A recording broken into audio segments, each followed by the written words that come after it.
बुद्ध का ज्ञान राजा के यहाँ बुद्ध का जन्म हुआ। पिता ने ज्योतिषियों को बुलाकर भविष्य पूछा। उन्होंने कहा, या तो यह सम्राट होगा और या तो यह साधु होगा। एक तरह से देखा जाए तो सच्चा सम्राट भीतर से साधु ही होता है। जब ज्योतिषियों की भविष्यवाणी राजा ने सुनी तो वे घबरा गए कि मेरा बेटा साधु हो जाए, ऐसा ठीक नहीं होगा।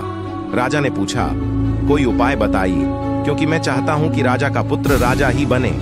ज्योतिषियों ने कहा कि इसका लालन पालन व पूरा जीवन बड़ी सावधानी में बिताना होगा। अर्थात आपका पुत्र सिद्धार्थ कभी किसी बूढ़े व्यक्ति को न देखे, कभी किसी बीमार व्यक्ति को न देखे और कभी किसी मरे हुए व्यक्ति को न देखे। जब तक ऐसा होगा तब तक वे राजा ही बने रहेंगे। अगर ऐसा नहीं हुआ तो वे साधु बन जाएंगे। राजा शुद्धोधन ने अपने पुत्र सिद्धार्थ के लिए बढ़िया से बढ़िया बड़े बड़े महल, अच्छे से अच्छा भोजन, दास दासियां और खाने पीने के सामान आदि वस्तुओं के ढेर लगा दिए। पिता ने पुत्र को सुख सुविधाओं में इतना उलझा दिया कि उसे बाहर का संसार याद ही नहीं आया। शुद्धोधन ने समझ लिया कि अब इतने सुखों के आगे साधु बनने का प्रश्न ही उपस्थित नहीं होता। वे निश्चिंत हो गए। राजा शुद्धोधन ने बिल्कुल पक्की व्यवस्था कर रखी थी कि उनका पुत्र सिद्धार्थ जीवन में कभी भी वृद्ध, बीमार और मृतक व्यक्ति को देख न सके, क्योंकि वे अपने पुत्र को खोना नहीं चाहते। सिद्धार्थ का जीवन ऐश्वर्य और सुख सुविधाओं में बीत रहा था। उनके जवान होने पर एक सुंदर कन्या यशोधरा से उनका विवाह हो गया। विवाह हो जाने पर शुद्धोधन की आधी चिंता मिट गई। अब तो शादी हो गई, अब कहाँ जाएगा? अब तो मेरा पुत्र बंधन में बंध गया है, अब उसके कहीं जाने का सवाल ही नहीं उठता। 1 वर्ष बाद बेटे का भी जन्म हो गया। उसका नाम राहुल रखा गया। अब राजा शुद्धोधन को बिल्कुल पक्का विश्वास हो गया कि अब यह कहीं नहीं जा सकता। एक दिन सिद्धार्थ ने कहा कि पिताजी, आज तक मैंने कभी अपनी राजधानी नहीं देखी। आपकी आज्ञा हो तो आज देख आऊं। राजा ने कहा, हाँ, अवश्य जाओ, अपना शहर देख कर आओ। एक सारथी को भी साथ में भेजा गया कि जाओ, राजकुमार को राजधानी घुमा फिरा कर लाओ। फिर भी राजा ने चाक चौबंद इंतजाम कर रखा था कि कहीं चूक न हो जाए। सिद्धार्थ के लिए राजधानी के प्रमुख मार्ग खूब सजाए गए थे, पर घूमते घूमते सिद्धार्थ ने थोड़ा उल्टा मार्ग ले लिया। वे उस मार्ग से गुजरने लगे जहां पर तैयारी नहीं थी, और आज उनको बहुत आश्चर्य हुआ जब पहली बार उन्होंने एक बूढ़े आदमी को देखा। कमर झुकी हुई, पूरी चमड़ी में झुर्रियां पड़ी थीं। वह परेशानी और दुख से बेहाल था। उसकी चाल बहुत धीमी थी। बूढ़े की झुकी हुई कमर को देखकर सिद्धार्थ को एक झटका लगा और सारथी से उन्होंने पूछा, क्या एक दिन मैं भी बूढ़ा हो जाऊंगा? सारथी ने कहा, हाँ राजकुमार, हर व्यक्ति के जीवन में 3 अवस्थाएं आती हैं, बचपन, जवानी और बुढ़ापा। एक दिन तुम भी बुढ़ापे की अवस्था में जाओगे। हे राजकुमार, यह संसार का नियम है। चाहे गरीब हो या अमीर, सबका शरीर शिथिल अर्थात बूढ़ा होता है। राजकुमार सोच में पड़ गया। सारथी ने रथ को आगे बढ़ाया तो कुछ दूरी पर एक बीमार व्यक्ति मिला जो रोगों से घिरा हुआ था। उस पीड़ित व्यक्ति को देखकर राजकुमार का मन बहुत ही दुखी हुआ। राजकुमार ने पूछा, इसको क्या हुआ है? सारथी ने कहा, यह व्यक्ति बीमार है, इसलिए यह कराह रहा है। इस संसार में दुख और सुख दोनों हैं। यह अपने अपने भाग्य की बात है कि कोई दुखी है और कोई सुखी है। क्या मैं भी कभी बीमार हो सकता हूँ? सारथी ने कहा, आप यह विचार अभी छोड़ दें। समय बड़ा बलवान होता है। ये सारी बातें कर्मों पर निर्भर करती हैं। चाहे राजा हो या रंक, सुख दुहक सब पर आते हैं। अगर शरीर में कोई रोग आना है तो वह आएगा। यह सब सुनकर राजकुमार सोच में पड़ गया। सारथी ने रथ को कुछ आगे बढ़ाया तो सामने से 4 कंधों के ऊपर एक अरथी को जाते हुए देखा। राजकुमार ने ऐसा पहली बार देखा था। उसने सारथी से पूछा, यह क्या है? यह आदमी मर गया है, ये मुर्दा है। जो व्यक्ति मर जाता है उसको बांधकर श्मशान भूमि में ले जाते हैं, फिर वहां पर उसे जला दिया जाता है। राजकुमार ने कहा, क्या सबको मरना पड़ता है? हाँ, सबको मरना पड़ता है। यह मृत्युलोक है। जो जन्म लेता है उसे कभी न कभी अवश्य ही मरना पड़ता है। तो इसका मतलब यह हुआ कि ठीक इसी तरह से एक दिन मुझे भी मरना होगा। मेरी देह भी मुर्दा होगी और मुझको भी 4 कंधों पर उठाकर ले जाया जाएगा। मुझको भी ऐसे ही रस्सियों से बांधा जाएगा।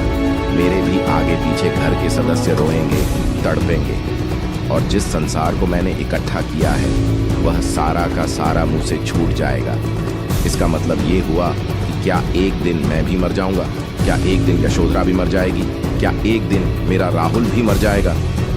सारथी ने कहा, हाँ राजकुमार, एक दिन मैं भी मरूंगा, आप भी मरेंगे, यशोधरा भी मरेंगी और राहुल भी मरेगा, क्योंकि यह सब मरने के लिए ही पैदा होते हैं। उस रात सिद्धार्थ सो न सके। सोचने लगे कि क्या संसार में इतना दुख है, रोग है, बुढ़ापा है, और ऐसे में मैं खा पी कर कैसे जी सकता हूँ? नहीं नहीं, ऐसा मुझसे नहीं हो सकता।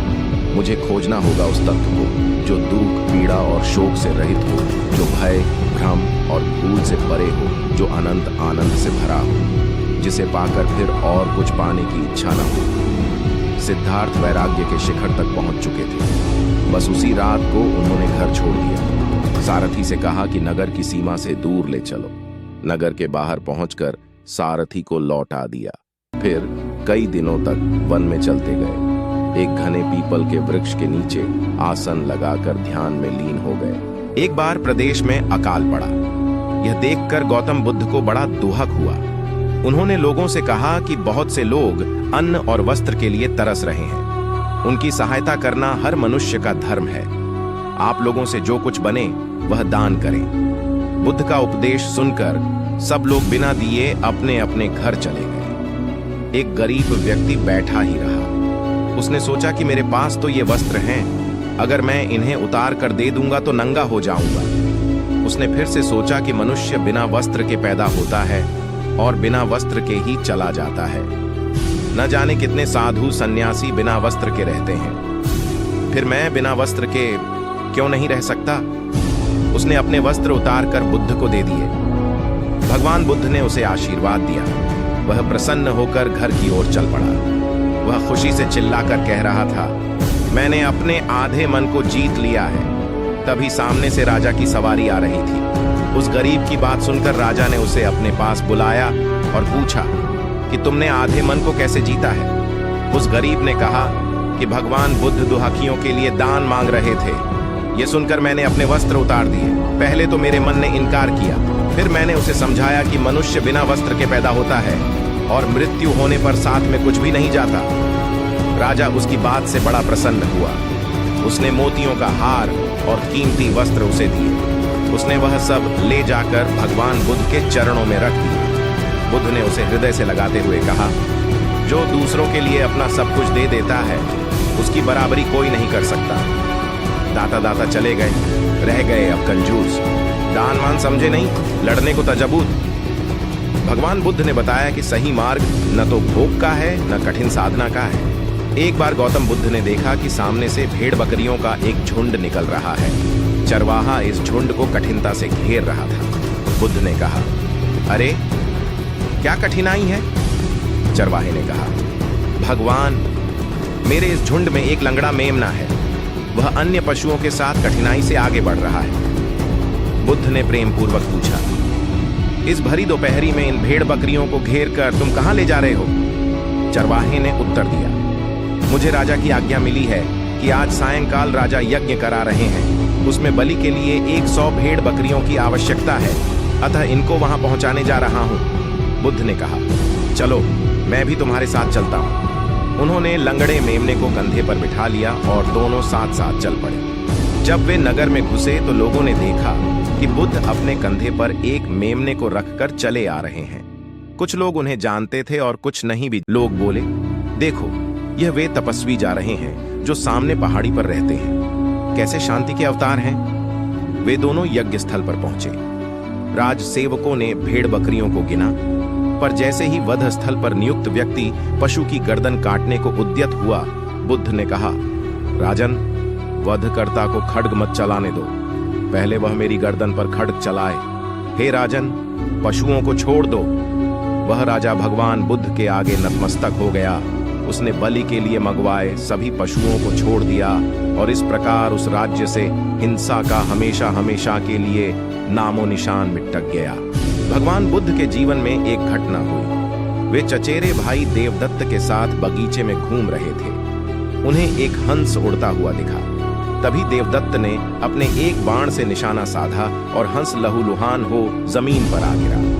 बुद्ध ने दौड़कर हंस को उठा लिया, बाण निकालकर उसकी मरहम पट्टी की। बुद्ध घायल हंस की सेवा कर रहे थे। देवदत्त आया और हंस पर अपना अधिकार जताने लगा। बुद्ध के मना कर देने पर विवाद हुआ और दोनों राजा शुद्धोधन के पास पहुंचे। उन्होंने दोनों की बातें सुनी और निर्णय दिया। प्राण लेने वाले से प्राण बचाने वाला बड़ा होता है, इसलिए हंस पर बुद्ध का ही अधिकार है। मानव समाज को शांति की ओर बढ़ाना पड़ेगा। व्यर्थ के तर्कों से बाहर निकलने में ही उसकी भलाई है। जब तक मन में स्वार्थ है तब तक मानव सुखी नहीं हो सकता। अधिकार और कर्तव्य की परिभाषा को बड़ी सूक्ष्मता से समझने की जरूरत है।